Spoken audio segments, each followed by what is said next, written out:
What's up mga papi? For the part 2 of our Puerto Galera trip, i-share ko sa inyo kung sang resort kami ni-refer ng accommodation help desk sa Balatero Port, magkano ang rates ng accommodation, anong itsura ng room, and kung magkano ang per meal sa White Beach.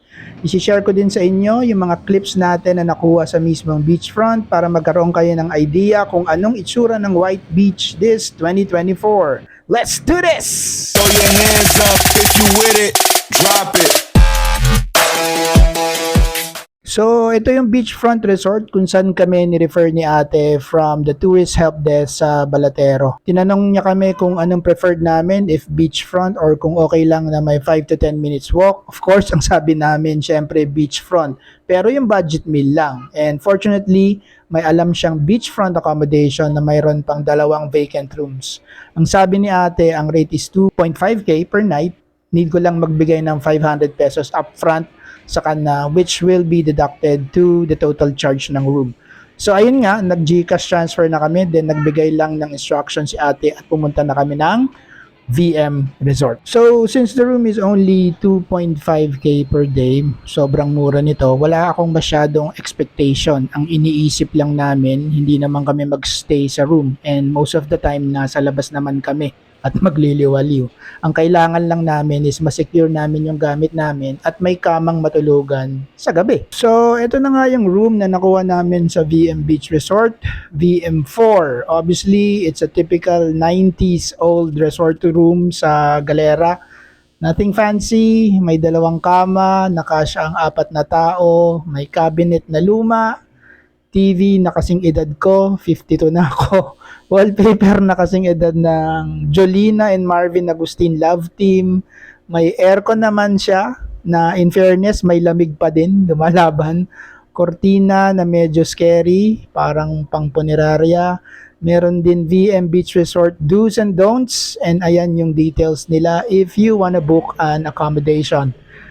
And balikan lang natin yung old school na cabinet, which is in fairness serves its purpose. And syempre ang pinaka-important sa lahat, ayan ang banyo, may shower, may heater, gumagana ang flash, naka-tiles, may balde at tabo, at higit sa lahat, may bidet. Mahina nga lang ang tubig, pero pwede nang pagtiisan. Huwag na tayo umarte, syempre 2.5 lang yung room eh. Hanap ka pa ba na mas maganda dyan? Sus naman. So kung meron lang siguro akong marerecommend sa inyo kung gusto nyong kumuha ng room dito sa VM Resort, magdala kayo ng off lotion dahil dito sa kwarto natin napakadaming lamok. So buti na lang naka-off lotion si Cody kaya okay lang rin naman.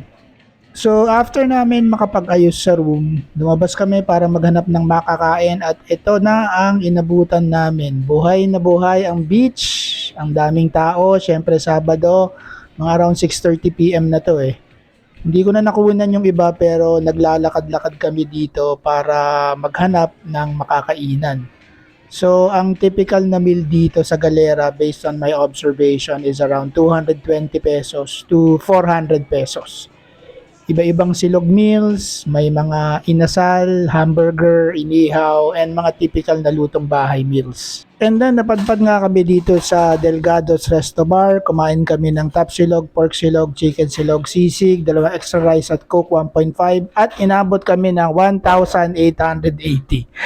Malaki yung serving pero I bet makakahanap pa kayo ng mas masarap na meal. So the next day, bumangon tayo ng 6 AM at ito na ang inabutan natin sa beach.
So for our lunch, which is hindi ko na nakunan, natuto na kami, so isi-share ko sa inyo yung food hack namin dito sa Galera. Habang naglalakad kami, nakakita kami ng Chooks to Go na tindahan, kaya bumili na lang kami ng isang buong manok na 380 pesos.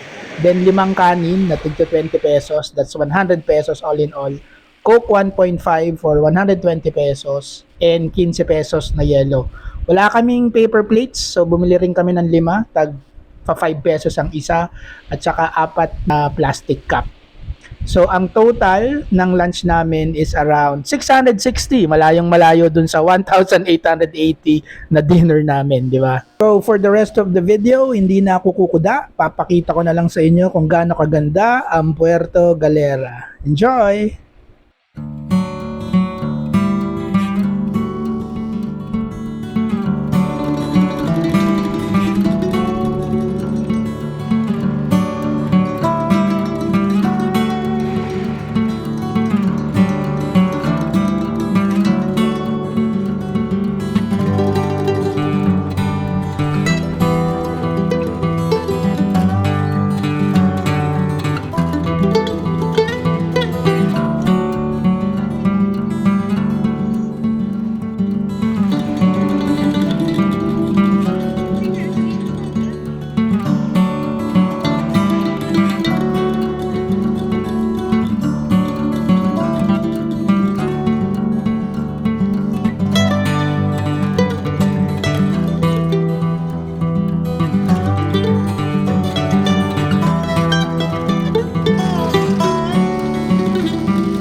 And that is how beautiful Galera is, mga papi. Sana nag-enjoy kayo. Nandito na kami ngayon sa terminal ng Balatero Port. We are on our way home. Sana nag-enjoy kayo sa video. If you have any comments, palagay na lang sa comment section below. And please don't forget to subscribe.